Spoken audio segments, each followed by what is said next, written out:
खरं तर या योजनेमध्ये कुठलेही निकषात बदल झालेले नाहीत. जे अर्ज लाभार्थ्यांनी सादर केलेले आहेत ते त्यांनी त्यावेळेस त्यांचं हमीपत्र देऊन सादर केलेले आहेत आणि त्यांना लाभ आतापर्यंत मिळतो आहे. आम्ही आता फक्त की जे खरे लाभार्थी असतील त्यांच्यापर्यंत लाभ मिळावा हा एक त्यामागचा उद्देश आहे.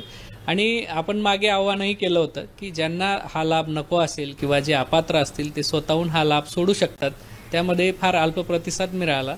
नंतर शासन स्तरावरनं असे निर्देश आले की आम्ही आपल्याला परिवहन विभागाकडनं जी यादी त्यांच्याकडे प्राप्त झाली आहे ती यादी आम्ही आपल्याला पाठवतोय जिल्ह्याला आणि जिल्हा स्तरावरनं तुम्ही त्या यादीच्या मार्फत अंगणवाडी सेविका आणि आमच्या ज्या पर्यवेक्षिका आहेत, बालविकास प्रकल्प अधिकारी आमच्या तालुक्याला असतात, त्यांच्या नियंत्रणाखाली हे त्यांनी एक कामकाज करायचं आहे की त्या यादीप्रमाणे त्यांनी कन्फर्म करायचं की तिथं खरंच त्यांच्याकडे फोर व्हीलर आहे का.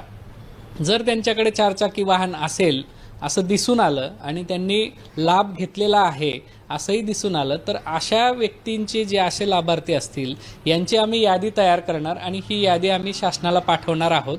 याबाबतचे असे आम्हाला निर्देश आलेले आहेत आणि पुढील जी काही कार्यवाही करायची आहे त्याबाबत आमचे माननीय मुख्य प्रधान सचिव आहेत त्यांच्यामार्फत जे निर्देश येतील त्याप्रमाणे कार्यवाही करण्यात येणार आहे. म्हणजे समजा अमुक एकर हो, पण आरटीओ विभागाकडनं आम्हाला जी यादी मिळाली किंवा मिळते आता ती अशी गावात किती लोकांकडे वाहनं आहेत ती माहिती असणार आहे. परंतु ज्या अर्थी लाभार्थ्यांनी हमीपत्र दिलेलं आहे म्हणजे आम्ही त्या हमीपत्राच्या आधारेच त्यांना पात्र केलेलं आहे. म्हणजे त्यांच्याकडे चारचाकी वाहन नाही असं हो हो, पण आपण पडताळणी करतोय म्हणजे त्यांचं नंतर त्यांच्यावर काही दंड होणार आहे वगैरे असे कुठलाही प्रकार याच्यामध्ये नाहीये.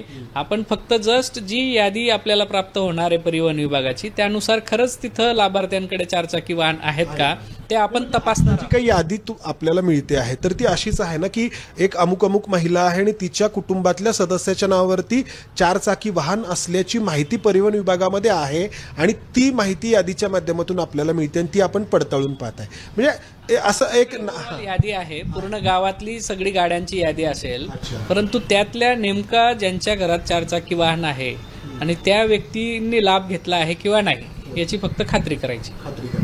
आता पुणे जिल्ह्यामध्ये 21 लाख लाभार्थी महिला आहेत तर मग वाहनांची यादी आपल्याकडे किती आलेली आहे, किती वाहनं चारचाकी आहेत असं आपल्याकडे आलेलं आहे या लाभार्थी महिलांच्या कुटुंबातील कोणा सदस्याकडे?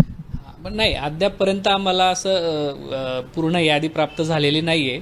जी यादी प्राप्त झाल्यानंतर आकडेवारीत आपल्याला सांगता येईल आणि जेवढे यादी आली म्हणजे तेवढे लाभार्थी असतील अपात्र असं नाहीये.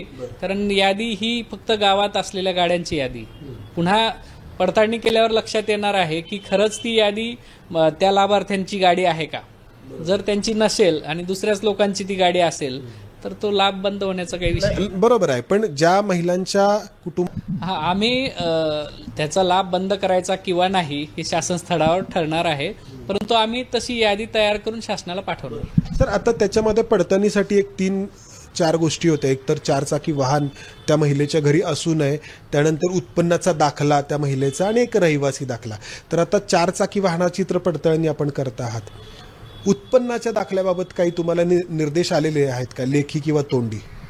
नाही, उत्पन्नाचा दाखला म्हणजे त्यांनी अर्ज सादर करताना पिवळे आणि केशरी रेशन कार्ड सादर केलेलं आहे आणि ते रेशन कार्ड हीच आमची 2.5 लाखाची उत्पन्नाची मर्यादा आम्ही गृहीत धरलेली आहे आणि या संदर्भात शासनाने कुठलेही पुढचे निर्देश दिलेले नाही. त्यामुळे त्या अटींमध्ये कुठेही आम्ही पुन्हा पडताळणी वगैरे छाननी तपासणी काही होणार नाही. सर आता एक शेवटचा प्रश्न तुम्हाला विचारायचा आहे. खरं तर तो म्हणजे तुमच्याहून अधिक वरिष्ठ कोणा व्यक्तीला विचारायला जायला हवा, मात्र तर मी विचारतो की तुम्ही हमीपत्र भरून घेतलीत काही महिन्यांपूर्वी निवडणुकीच्या आधी, त्याची पडताळणी आता होते, तर असं इतर कोणत्या योजनेच्या बाबतीत नाही. ह्याच्यात मुळात विषय असा आहे की ही जवळपास महाराष्ट्रातली सगळ्यात कमी कालावधीत यशस्वी आणि मोठ्या प्रमाणावर राबवण्यात आलेली योजना आहे.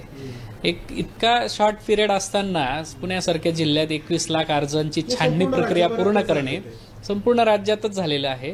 तर त्यावेळेस आपण शॉर्ट पिरियडमध्ये जर योजना राबवत असू आणि जर लाभार्थी आपल्याला हमीपत्र देत असेल तर लाभार्थ्यांवर विश्वास ठेवणं आणि त्यानुसार आपण आता मात्र तुम्ही तो विश्वास नाही ठेवत. नाही, आता विश्वास नाही अशातला भाग नाहीये.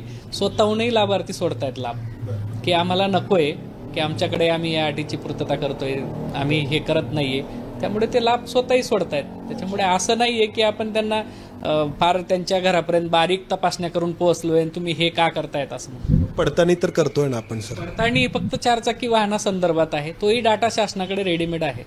बघा, आमच्याकडे यापूर्वी काही योजनांचे लाभार्थी होते की ज्यांनी दुसऱ्या योजनेत लाभ घेतलेला होता आणि इकडे अर्ज केला, तर तो आम्ही ऑटो डिलीट. याच्यामध्ये ते निकष आहेत की आणखी कोणत्या योजनाचे, तर याची पडताळणी कधी करणार तुम्ही? इतर योजनांचा जर त्यांनी लाभ घेतला असेल तर तो लाभ आम्हाला NICच्या पोर्टललाच रिफ्लेक्ट झाला आणि तो आम्ही ऑटोमॅटिक त्यांचा डिलीट केलेला आहे, त्याच्यामुळे त्यांना मिळालेच नाही. मिळालेलं नाहीये. बरं, आता याची पडताळणी घरी खरंच 4 चाकी वाहन आहे का, कधीपासून सुरू करणार आहात आपण?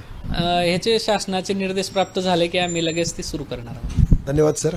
तर